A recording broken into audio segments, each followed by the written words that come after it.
There was a shock of monumental proportions at the Greenyards when Melrose, who were leading 35 points to 9 with just 17 minutes left, somehow managed to throw the game away against Dundee in the first Premier A match of the season.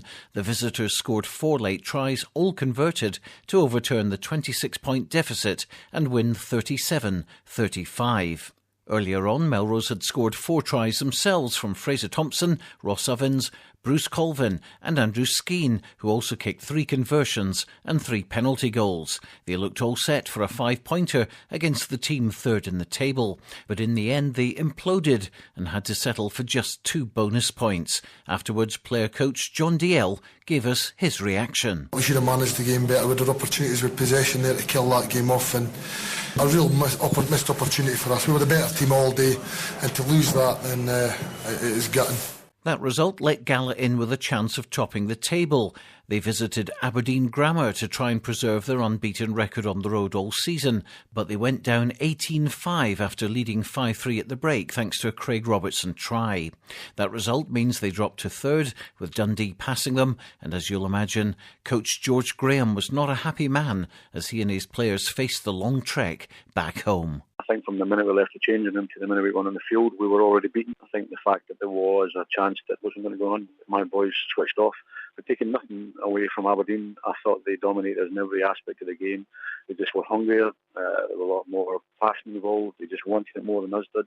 Every 50-50 ball they won, and they deserved it.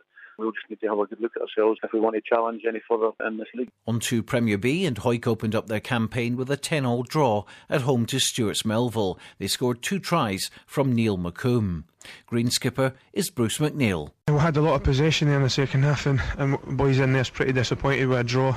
Obviously we're at home and we were looking to target this game to get us off to a good start. We've had quite a good Christmas and New Year, obviously playing in the Border League, pretty competitive games and stuff, so we kind of wanted to hit the road running. But I mean, the spirit's there and the effort's there. There's a lot of positives to take out of that, and we'll certainly build on that over the next few weeks. Jed Forrest's game against Edinburgh Accies was postponed. In Premier C, Kelso won the local derby against struggling Peebles 29-3 with a 4-try display which closed the gap on league leader Selkirk to 5 points. Greg Minto scored a brace with Ian Wallace and Gareth Riddle getting the others. Kieran Wilkinson slotted 3 conversions and a penalty, with Greg Rayburn kicking a penalty for Peebles, who remain bottom of the table. You can see all 4 of Kelso's tries right now on Borders Rugby television at bordersrugby.net, as well as catching up with all the latest stats, videos and much more.